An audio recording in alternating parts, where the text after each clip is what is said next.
Well, it doesn't look like we'll be making a trip outside for this one. Hello and welcome to my channel. Thank you for joining me in this Sketchbox November 2021 unboxing. As always, the full description of each item in this month's box will be listed in the box below. Also, stick around till the end for a special surprise. I'm gonna be honest, I saw the spoiler email, so I already know this is a plein air themed box. I'm super excited to get this thing open, so let's get started. The featured art on the box is by Athena Stapas. I hope I'm pronouncing that right. I stopped to this page earlier and it's totally worth the search, so go ahead and give it a look. Okay, so first things first, our sticker. And unfortunately, this looks like a water brush pen, and I was really hoping we wouldn't get one in this box because I just feel like it's like too obvious. But it is what it is, and let's put this in our sketchbook anyways. Next, I have our menu with the retail prices and details about our supplies, and the featured artist inside the box is a comic artist and Plein enthusiast, Joshua, I think it's Bolay. This looks really cool. I love the colors of this already. So this is really inspiring. I love this. Let's put this aside and get on with this swatch fest. First thing we have is this Koh-l-noor Toison graphite pencil number B. It retails for $1.25. I'm pretty sure I said that whole thing wrong. I don't know why I'm blanking on how to say this brand's name. We've seen it so many times. I should honestly just be ashamed of myself. It's a good pencil, has a good range of values, and I'm not picky with pencils, so it's not bad, but it's not out of this world. Like, I personally don't think there's anything special. It's just a pencil. Next, we have the Kiritake Zig Brush20 Petit. It retails for $4. I know earlier I said I was hoping they didn't send us a water brush, but this is pretty cool because it's a compact travel water brush. I was honestly hoping for a brush like this. I received one previously with the Travel Van Gogh watercolor palette, and I really liked it. It was one that you could take apart and kind of put it in itself. It was just a little compact watercolor brush, but it was a regular brush. It wasn't a water brush. This is at least a nice twist on the regular old cop-out water brush. And introducing the star of the show, this custom Kuretake Zig watercolor palette, retailing for $13.90. It's a 12 color palette with very opaque pigments and one metallic one. I actually bought this palette when I received a small holiday sample from the holiday Sketchbox, and I just had to have more. Real quick though, this palette is giving me like brand new CD vibes. Am I the only one feeling this? Like just this plastic compartment. And just for comparison, here is a full-size pan compared to the little bit that's in this travel palette. I mean, a little goes a very long way though. Oh yeah, real quick, look at what I'm working on now. I'm making little keychains. Here's a no-face one. I have a little craft fair going on tomorrow, and I think I'm gonna bring some of these. Anyways, okay. Like I said, I love Kuretake watercolor. This is so beginner friendly, and it can even sometimes feel like gouache at some point. I have all of these colors except for the 071, so I'm really happy to now have a travel version of these huge pan colors that I already have. Another good one here is the Color Sparx watercolor powder in Wisteria, retailing for $6. This is pretty much how it sounds. It's just a powder. It's made with multidimensional pigment, and there are many ways of using it. You can either simply mix it with water to use it as a watercolor, or sprinkle it on a wet surface, just paper that's already wet, or you can sprinkle it on dry paper and then mist it and move the water around that way. There's a ton of ways to just come out with fun, unique designs, and I'm really feeling this color. I know we received one previously. These things are really cool. Next up is Archer and Olive Acrylograph pen, retailing for $5.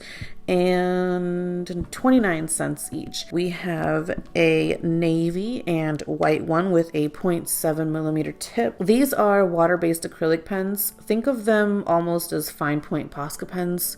They fit somewhere in that realm, and like the Posca, you start these up by pressing the nib to a hard surface and letting the ink flow to the tip of the pen. The navy one fades out to kind of like a muted ashy purple, and I'm really loving that color.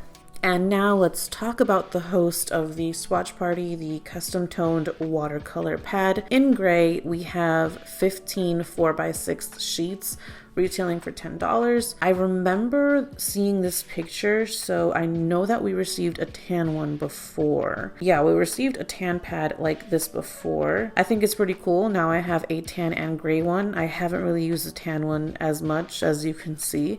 These are slightly textured and hold water great. I'm not at all complaining about this because it is really good paper.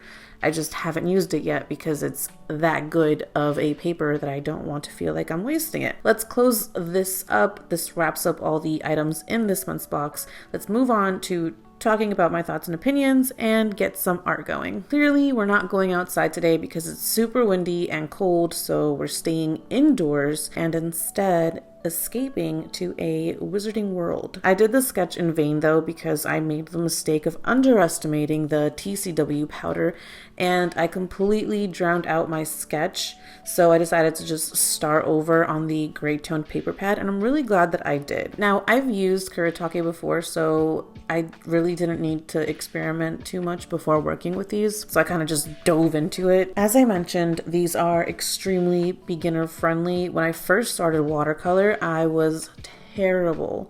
Now, I don't think that I'm amazing at it now, but before I really hated it, and I hated watercolors because I could not control it. Being mainly an acrylic painter, I was always in control of where color would go, how I can manipulate it, and I never had to worry about the colors bleeding together if it was still wet. Plus, I'm super impatient, so I usually do all my painting and illustrations in just one sitting.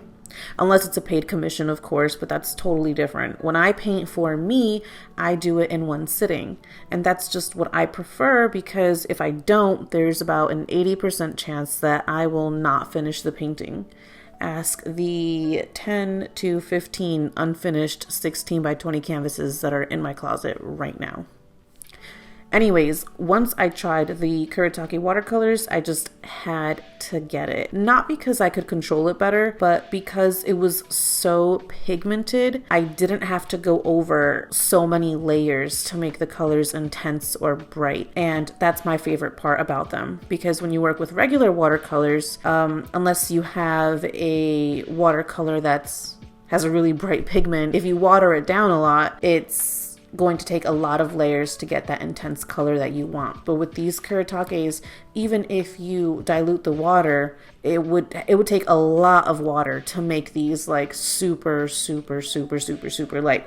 So it's very forgiving with how you use water, if that makes sense. Plus, the colors blend together so beautifully, and I'm honestly in love with working wet on wet with these. I used the inside of the palette itself as a mixing palette, and the packaging, I know I'm gonna mention this again, really brought back some fond memories of opening up and playing some of my favorite CDs or even cassette tapes. More so CDs because of like the shape, but it has the same exact feel and touch and like the clasping of when it closes and how it opens. It's just such a satisfying palette to open and close. I mean, that has nothing to do with anything, but I really like that.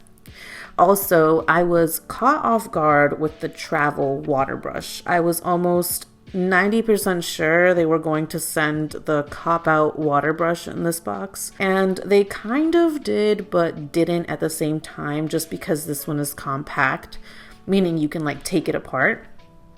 I was really hoping that maybe instead of the water brush, we would get some sort of compact travel brush and maybe a collapsible cup. I'm just personally not a fan of water brushes. I still can't figure out the pressure situation. I tried to do it for this one, but it was a fail because then water started flowing everywhere. If you have any advice for me with these, I'd highly appreciate it. I'm not sure what it is, it's just not clicking for me. Another cop-out item in my opinion was the pencil. You could argue that a pencil is a staple, but I could also argue that it's not, because we really should be practicing sketching with our watercolors, or even with a more permanent medium like the Acrylograph pens. Just to prove my point, I will not use the pencil for the Sketchbox update on this video. I'll just completely ignore it and sketch only in the watercolors or use the Acrylograph pens. Speaking of the Acrylograph pens,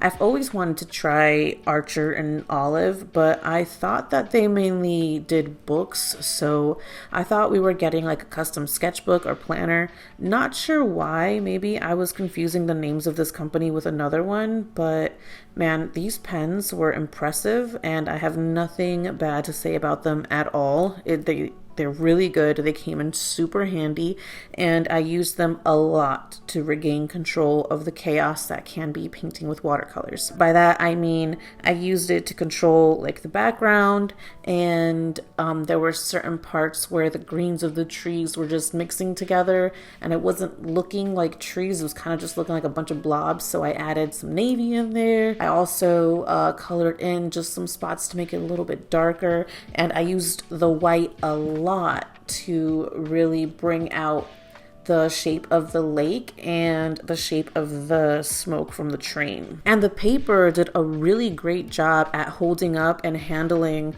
all the water, so there's no complaints there too. That was a major plus for me, and I absolutely love working on toned paper. I mean, I don't do it nearly enough, but every time I do, I always tell myself I really need to work on it more. I guess overall, I'm really satisfied with this box. I think these are going to become favorites of mine because, again, I love the big palette that I have of Kiritake.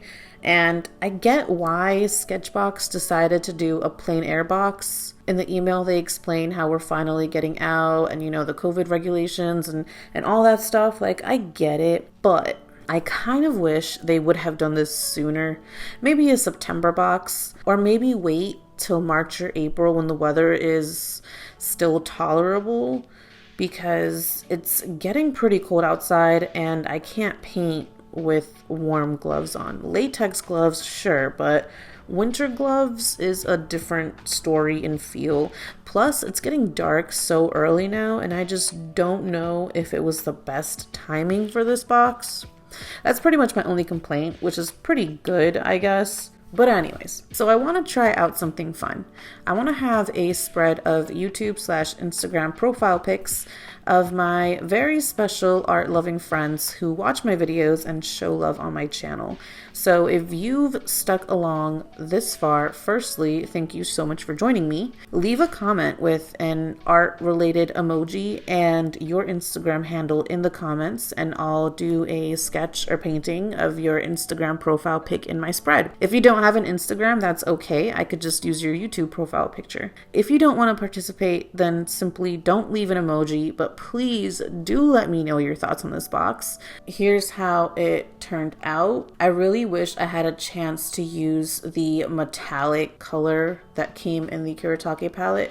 I've used it before, but I didn't use it in this one, and I'm kind of thinking maybe I should have, just to show what it was like, because it really is a nice shimmer. Thanks again for joining me, and I hope to see you next time. Bye!